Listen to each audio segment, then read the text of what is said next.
지난 시간에 여러분들과 함께 축복에 대한 이야기를 나누면서 분별이 필요하다. 오늘은 축복을 구하는 지혜에 대한 말씀을 나누어 보려고 합니다. 어제와 본문이 동일합니다. 민수기 11장 31절부터 35절 다시 한번 이 말씀을 읽고 여러분들과 함께 나누어 보려고 합니다. 제가 읽도록 하겠습니다. 자, 민수기 11장 31절부터 35절까지 말씀입니다. 바람이 여호와에게서 나와 바다에서부터 메추라기를 몰아 진영 곁 이쪽 저쪽 곧 진영 사방으로 각기 하루길 되는 지면이 2규빗쯤에 내리게 한지라. 백성이 일어나 그날 종일 종야와 그 이튿날 종일토록 메추라기를 모으니 적게 모은 자도 10호멜이라. 그들이 자기들을 위하여 진영 사변에 펴두었더라. 고기가 아직 이 사이에 있어 씹히기 전에 여호와께서 백성에게 대하여 진노하사 심히 큰 재앙으로 치셨으므로 그곳 이름을 기브롯 핫다아와라 불렀으니 욕심을 낸 백성을 거기서 장사함이었더라. 백성이 기브롯 핫다아와에서 행진하여 하세롤에 이르러 거기 거하니라. 자, 지난번 말씀과 이어서 바로 이 메추라기라고 하는 것, 그리고 만나라고 하는 것, 어느 것이 축복이고 어느 것이 축복이 아닌가라고 하는 것을 우리들이 배웠죠. 축복은 감사라고 하는 단어와 그리고 은혜라고 하는 단어와 상관관계가 있는 것 같아요. 저는 우리들이 신앙을 가진다고 하는 것, 믿음을 가진다고 하는 것이 무엇인가?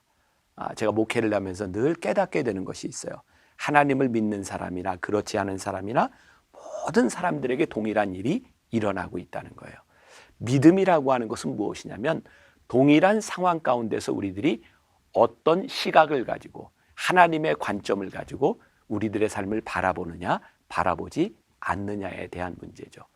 여러분, 이스라엘 백성들이 광야를 지날 때 그들에게 내리는 만나, 그 광야 생활을 하나님의 관점에서 보았다면 그들이 만나를 먹는 것으로 참 감사하지 않았을까요?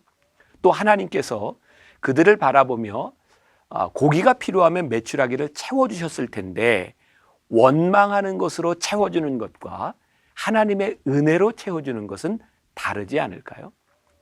우리의 욕망을 채우는 것과 하나님의 은혜가 채워지는 것, 이것은 분명히 다른 차원의 문제라는 생각을 합니다. 이스라엘 백성들을 바라보며 우리들이 어떤 교훈을 얻을 것인가, 축복이 무엇인가를 우리가 어떻게 알 수 있을까? 고린도전서 10장은 특별히 사도 바울이 하나님을 믿는 사람들에게 너희들이 이스라엘 백성들에게 일어났던 광야의 사건을 바라보며 너희들의 거울로 삼아라, 이렇게 말씀하고 있죠. 고린도전서 10장 6절 말씀에는 이런 구절이 있어요. 이러한 일은 우리의 본보기가 되어 우리로 하여금 그들이 악을 즐겨한 것 같이 즐겨하는 자가 되지 않게 하려 함이니. 그들의 삶이 우리들에게 본보기가 된다는 거예요. 광야에서 그들이 불평했던 것, 광야에서 그들이 하나님을 배신하며 범죄했던 것, 그것들이 우리들에게 본보기, 거울이 된다는 거죠. 자, 이제 우리들이 기억해야 될 올바른 축복, 그 지혜는 무엇인가? 제가 3가지를 여러분들에게 말씀드립니다. 꼭 기억하세요. 첫 번째, 우리들이 과거의 은혜를 기억할 때 우리는 축복이 무엇인지를 잘 알 수 있을 것 같아요. 그리고 축복을 누릴 수 있을 것 같아요. 탈무드에 보면 인간의 생각에는 2개의 주머니가 있다고 이야기를 합니다. 하나는 망각의 주머니, 하나는 기억의 주머니죠. 자, 우리들 모두는 모든 일들을 다 기억하지 않고 모든 일들을 다 망각하지 않습니다. 지금 여러분들의 기억 속에 있는 것들 중에 어떤 것은 우리들이 간직했고 어떤 것은 잃어버린 거예요. 근데 탈무드는 이렇게 이야기합니다. 이 2가지 주머니에 우리들이 무엇을 채우느냐가 중요하다는 거예요. 우리들이 기억해야 될 것, 잃어버려야 될 것. 이스라엘 백성들은 바로 이 가운데서 문제를 가지고 있는 거죠. 그들이 기억해야 될 하나님의 은혜를 잃어버리고 그들은 불평으로, 원망으로 그들의 주머니를 채우기 시작합니다. 출애굽시키신 하나님의 은혜, 그것을 잃어버리고 과거의 노예로 있었던 그들의 삶의 습성, 노예 근성들을 기억하니까 그들에게 불평이 오기 시작하고 은혜를 잃어버리니까 더 이상 감사를 고백하지 못하게 되었던 것이죠. 시편에 우리가 잘 아는 말씀이 있습니다. 103편 2절의 말씀, 내 영혼아 여호와를 송축하며 그의 모든 은택을 잊지 말지어다. 왜 시편 기자는 이런 이야기를 하고 있을까요? 하나님의 은혜를 잊지 말아라. 그래서 우리들이 드리는 예배에 굉장히 중요한 요소가 있는데 그것은 기억하는 것, remember 하는 겁니다. 우리들이 예배를 드릴 때마다 왜 성경을 읽는지 아세요? 그때 역사하셨던 하나님이 우리 가운데도 역사하심을 기억하는 겁니다. 우리들의 삶에 이것이 축복이구나. 하나님이 그들을 인도하신 그것이 축복이구나. 우리들이 기억하며 우리는 축복을 소유하는 거예요. 기억하세요. 축복은 우리들이 소유하는 겁니다. 우리의 기억 가운데서 하나님의 은혜를 생각하는 거죠. 옛날 청교도들의 멋진 기도문이 있습니다. 꼭 기억하세요. 오 하나님, 당신은 우리에게 너무 많은 은혜를 주셨습니다. 그러나 한 가지만 더 구하는 것을 용서하소서. 저희에게 은혜를 잊어버리지 않는 은혜를 주옵소서. 은혜를 잊어버리지 않는 은혜를 주옵소서. 이것이 축복이에요. 두 번째, 과거의 은혜뿐만 아니라 지금 우리들에게 임하는 은혜를 고백하는 거예요. 이스라엘 백성들이 과거를 기억했던 그 옛날의 추억, 이것도 문제지만 지금 그들에게 임하고 있는 하나님의 은혜를 고백하지 않은 것이 큰 문제였던 것 같아요. 현재의 은혜를 기억하지 못하면 탐욕이 들어와요. 그리고 그들 가운데 섞여 사는 다른 인종으로 말미암아 그들이 기억해야 될 현재의 은혜를 잃어버린 거예요. 유명한 동화 작가 안델센에 대한 유명한 일화가 있습니다. 안델센은 굉장히 어려운 가정에서 태어났고 아버지에게 맞으며 자랐던 사람입니다. 여러분, 어린아이가 아버지에게 뺨을 맞고 경제적인 어려움을 겪으면서 자라는 것이 얼마나 힘들었을까요? 그리고 많은 아이들은 그런 상황 가운데서 빗나가기도 합니다.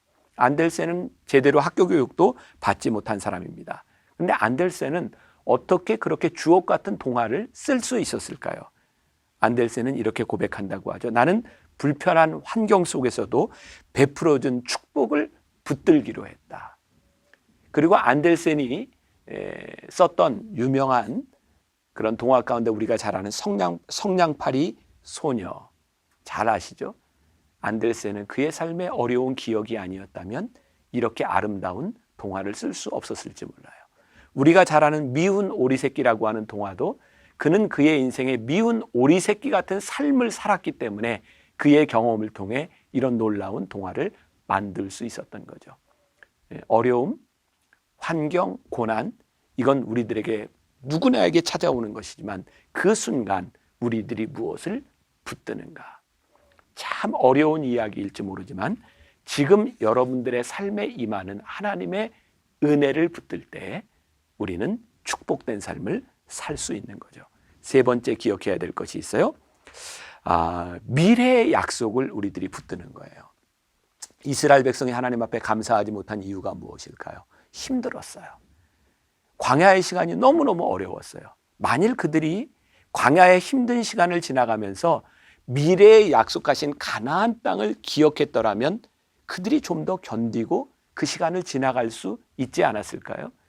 우리를 제일 힘들게 하는 것은요, 우리들의 미래가 보이지 않는다는 거예요. 하나님은 약속으로 우리들에게 미래를 주셨어요. 우리들에게 보이지 않지만 믿음의 눈을 들어 그 땅을 보게 하셨고 하나님의 약속을 붙들고 미래를 향해 달려가게 하셨어요. 여러분, 광야에서 가나안을 바라보는 사람과 광야에서 그 몰아치는 흙모래와 그 뜨거운 태양을 바라보며 힘들어하는 사람, 그들의 인생이 어떻게 같을 수 있겠습니까? 하나님이 여러분들을 부르셨을 때 하나님은 여러분들에게 약속해 주신 게 있어요. 자, 세 가지.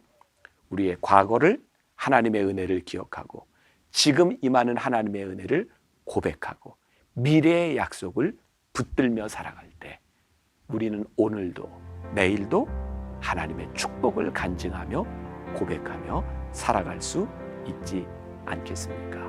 여러분들의 삶에 원망이 아닌 축복이 있는 그런 인생을 살 수 있기를 간절히 소원합니다.